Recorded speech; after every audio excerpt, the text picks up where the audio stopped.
President Jacob Zuma yesterday raised concerns about current gun laws. He said that there are currently too many guns in South Africa, and he was speaking at a rally outside Tsenin in Limpopo.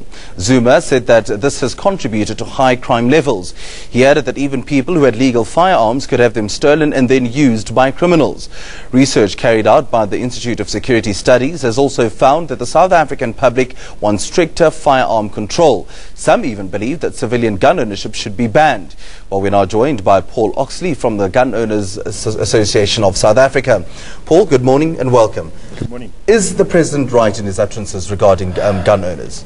The President's utterances are a little strange, considering the fact that in Parliament last week, the South African police services were forced to admit that 147 R5 assault rifles were lost by themselves over the last year.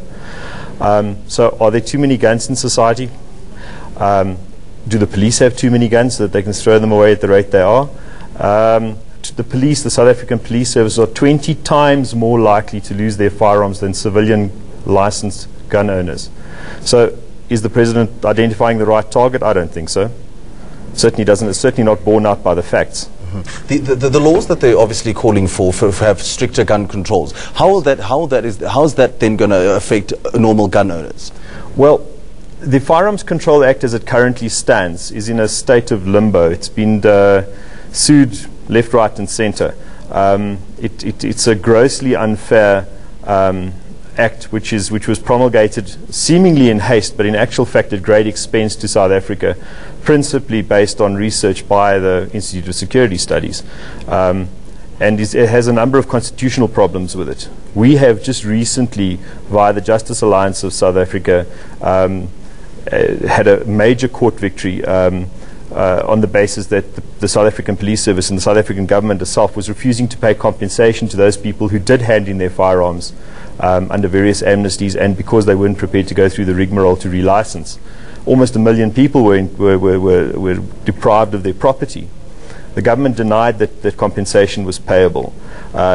Deputy Judge President Jeanette Traverso in court said that was illegal and unconstitutional on the government's part, and that they must now come with a plan to pay compensation for that.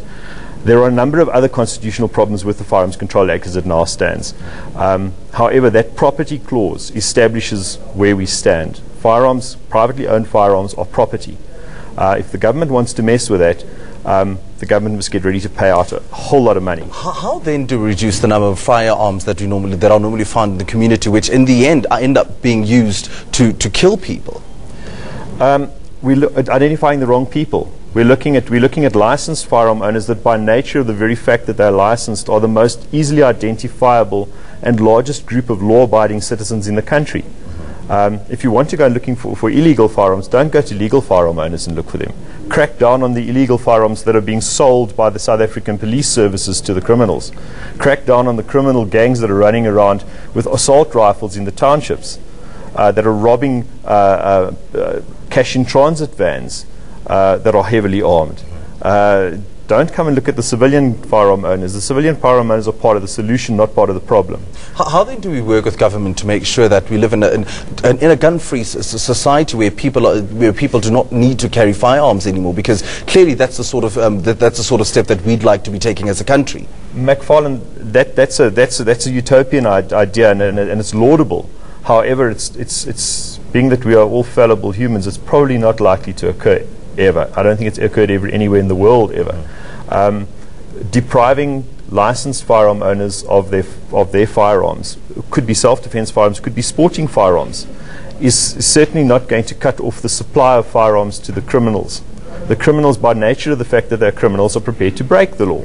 Do we not need laws, though, Paul? Do we not need laws to make sure that the control of firearms is instituted in South Africa in a manner that both gun owners that have licensed firearms are pleased, and also to make sure that we get firearms out of the hands of criminals? There needs to be some sort of balance. Fair enough, McFarlane, you're quite correct. And we do have exactly those laws in place. We always have had. We always have had relatively strict control over firearms, over civilian-owned firearms, but very lax control over state-owned firearms.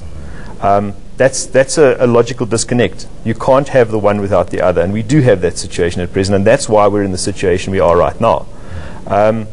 So yes, but engage with engage with the stakeholders, engage with the firearm owners. When we tried to engage with government before the publication of the Firearms Control Act, our submissions were rejected without being read. It was very much of, we will tell you what we are going to promulgate on your behalf, and that, of course, is also constitutionally unsound. So let's wait and see what government is going to say and if they're going to change that act. Yes, indeed. Okay, thank you very much. That was Paul Oxley from the Gun Owners Association of South Africa. What's happening your side, Iman?